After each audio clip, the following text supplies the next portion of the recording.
جسے تانا ہی یار کے نام کا سینا نہیں آیا،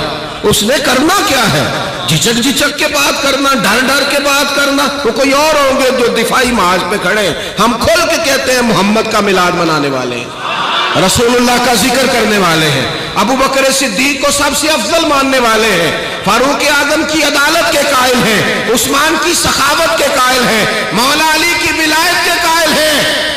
امام حسن کو سب سے بڑا مسلم مانتے ہیں، جنہوں نے حضرت امیر معاویہ اللہ کے حبیب علیہ السلام نے حضرت جبریل امین علیہ السلام سے پوچھا کہ اللہ تعالیٰ نے میرا ذکر کس طرح بلند کیا ہے؟ حضرت جبریل عرض گزار ہوئے کہ یا رسول اللہ صلی اللہ تعالیٰ علیہ وسلم، رب فرماتا ہے جہاں میرا ذکر ہوگا وہاں آپ کا بھی ذکر کیا جائے گا۔ یہ جو ذکر ہے نا، یہ انسان سنتا ہے تو تب بھی اس پر اثر کرتا ہے۔ سارے لوگ ہی کانوں کے کچے ہوتے ہیں، بس اتنا فرق ہے کہ کچھ تھوڑے زیادہ کچے ہوتے ہیں اور کچھ تھوڑے سے کم کچے ہوتے ہیں۔ ہم جن لوگوں کے پاس اٹھتے بیٹھتے چلتے پھرتے ہیں نا، جن کے ساتھ ہم وقت گزارتے ہیں، وہ جس طرح کا بھی کوئی ذکر کرتے ہیں نا، وہ ذکر ہمارے کانوں کے رستے ہمارے دل میں جاتا ہے اور ہماری زبانوں پہ جاری ہو جاتا ہے۔ آپ نہ سیکھیں کسی عالم سے کوئی بات، کسی شیخ کے پاس باقاعدہ کسی کتاب کا درس نہ بھی لیں، ویسے آپ کچھ دن ان کے پاس اٹھیں بیٹھے رہیں، رٹا لگا کے کچھ نہیں یاد کیا، لیکن جن بزرگوں کے پاس، جن علماء کے پاس آپ بیٹھتے ہوں گے نا، جو لفظ وہ بولتے ہیں وہ خود بخود آپ کی زبانوں پہ جاری ہو جائیں گے، جاری ہو جائیں گے۔ اس دنیا میں ایسے بھی لوگ گزرے جن سے کسی محفل میں جب کہا گیا، حالانکہ ان کا دعویٰ علم کا تھا، ان سے جب کہا گیا کہ حضور علیہ السلام کی فضیلت پر کچھ بیان کرے، تو انہوں نے کہا وہ حدیثیں مجھے ابھی ازبر نہیں ہیں، ابھی مستحضر نہیں ہے، ہاں میں مذمت دنیا پر آج تیاری کر کے آئے ہوں، اس پر بات کروں گا، لیکن یہ میرے بزرگوں کی محنت ہے نا میری جماعت پر، کہ جس بندے کو ترجمہ نہیں بھی آتا اس کے سامنے بھی آپ کہیں مولا یا صلی، نہیں بھی نہ آتا ترجمہ تو یہ انہوں نے زبانوں پر جاری کرا دیا ہے۔ جن لوگوں کو نہیں بھی نہ ترجمہ آتا ان کے سامنے بھی آپ بس اتنا کہہ دیں بلغ الغلاب، اگلا شعر کیا ہے، اور پھر اور صلو علیہ۔ میں نے کہا ہو سکتا ہے نہ آتا ہو ترجمہ، لیکن یہ ہمارے بزرگوں کی محنت ہے نا، کہ ہمارے چھوٹے چھوٹے توتلے بچے بھی کہہ رہے ہوتے ہیں سب سے اولا ہو اعلیٰ ہمارا۔ آپ جب ذکر کرتے ہیں، جب آپ کے سامنے تذکرے کیے جاتے ہیں، جب آپ کے سامنے نعتیں پڑھی جاتی ہیں، جب یہ ذکر آپ سنتے ہیں، یہ مت سمجھا کریں کہ ہر سال میلاد ہوتا ہے اور ہر سال بعض اوقات چیزوں کو دہرایا جاتا ہے اور بعض اوقات وہی فضائل خصائل شمائل بیان کیے جاتے ہیں۔ یہ مت سمجھنا کہ مولانا وہی تقریر کر رہے ہیں جو پچھلے سال کی تھی، یہ مولانا پچھلے سال کی تقریر نہیں کر رہے، یہ مولانا نے پچھلے سال آپ کے دادا کو سنائی تھی، اس سال آپ کو سنا رہے ہیں، اگلے سال آپ کے بچوں کو رٹا لگوانا چاہتے ہیں۔ یہ چاہتے ہیں کہ کئی نسلیں حضور سید عالم علیہ السلام کے فضائل کو سمجھ جائیں اور ان کو باقاعدہ پتا ہو، باقاعدہ حضور کا جو ذکر ہے نا وہ ہر حال میں۔ ہمارے ہاں اب کچھ وقت ایسا آیا ہے کہ لوگوں نے نا ذکر مصطفیٰ صلی اللہ تعالی علیہ وسلم کے حوالے سے کچھ وسوسہ اپنے ذہنوں میں پال لیا ہے۔ بعض لوگوں کا یہ خیال ہوتا ہے کہ مولانا آپ کہہ رہے ہیں میلاد شریف کریں، آپ کہہ رہے ہیں ذکر مصطفیٰ کی محفل میں جائیں، آپ کہہ رہے ہیں نعت شریف سنیں، دکھ بڑھے ہیں، آزمائشیں بڑھی ہیں، دنیا داری کے مسائل بڑھے ہیں۔ حالانکہ انہیں پتہ ہونا چاہیے کہ جب حضور پر درود پڑھا جاتا ہے نا، یہ ہم نے حدیث سنی ہے پر کبھی آپ اس پر غور کریں، یعنی ایک دفعہ درود پڑھیں گے تو 10 رحمتیں ہوں گی، اور اگر آپ نے 2 دفعہ پڑھا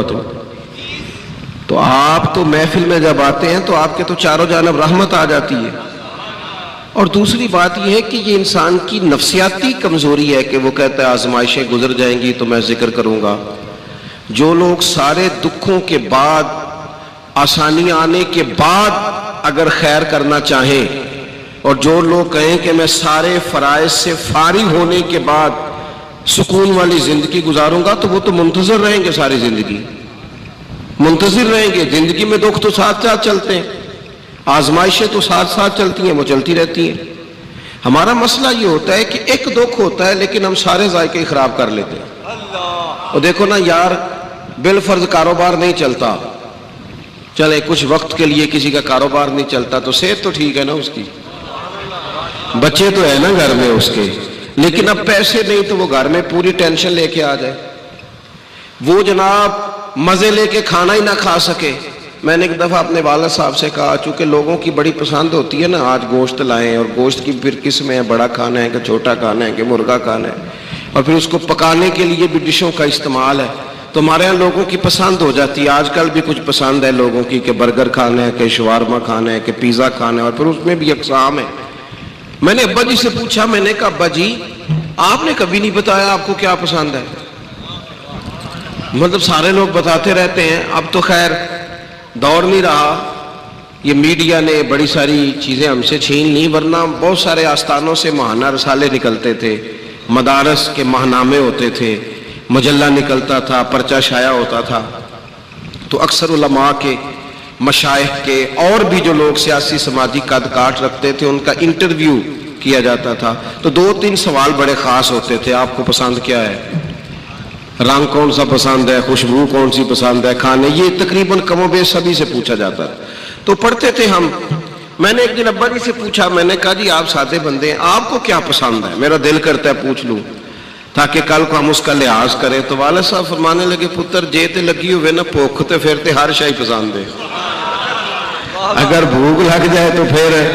اچار کا بھی بڑا ہی مزہ ہے، اور اگر بھوک نہ ہو تو پھر جو مرضی بھی آ جائے، نخرے نخرے ہیں۔ آپ اپنی زندگی میں ذائقہ اگر لینا چاہے تو اچار کا بھی آ جاتا ہے، لطف لینا چاہے تو چٹنی کا بھی آ جاتا ہے، اور اگر مزاج آپ گھٹن والا بنا لیں، ایک ٹینشن ہے، دیکھیں نا 360 ہڈیاں انسانی جسم میں، گھٹنے میں درد ہے 360 ہے، ان میں سے 359 ٹھیک ہیں، صرف ایک میں درد ہے۔ بندے نے پوچھا طبیعت کیا ہے؟ کہتے ہیں میرے گھٹنے میں بڑی درد ہے۔ اور بھئی ایک درد میں ہے نا تو باقی تو ٹھیک ہے نا، ساری باقیوں کی بھی تو بات کرنا۔ ہم کیا کرتے ہیں؟ ہم کہتے ہیں ذکر مصطفیٰ کے لیے، میلاد مصطفیٰ کے لیے، وہ پیر صاحب آپ کو تو یہی کام ہے، تو ہم تو بڑی آزمائش میں۔ میں آپ سے عرض کروں گا، اگر یہی والی سوچ صحابہ کی ہوتی تو وہ کہتے ہیں کہ پہلے جنگیں ساری ختم ہو لیں پھر حضور کے حسن کا ذکر کریں گے۔ وہ کہتے ہیں پہلے سارے منافقین سے نمٹ لیں پھر نبی پاک علیہ السلام کے علم شریف کی تعریف کریں گے۔ وہ کہتے ہیں جی پہلے سارے دکھوں سے گزر جائیں پھر ہم بتائیں گے کہ نبی پاک کی زلف کس طرح کی تھی۔ لیکن انہوں نے اس طرح نہیں کیا، اس طرح نہیں کیا۔ بدر کی جنگ بھی ہوتی رہی، اور حضرت انس بن مالک سویرے ہمیں یہ بھی بتاتے رہے کہ رات میں نے حضور کو دعا مانگتے بھی دیکھا ہے، جنگ کرتے بھی دیکھا ہے، اور یہ صحیح بخاری مسلم میں حدیث موجود ہے، کہتے ہیں لوگوں یہ بھی میں نے دیکھا ہے، لوگوں میں نے دیکھا ہے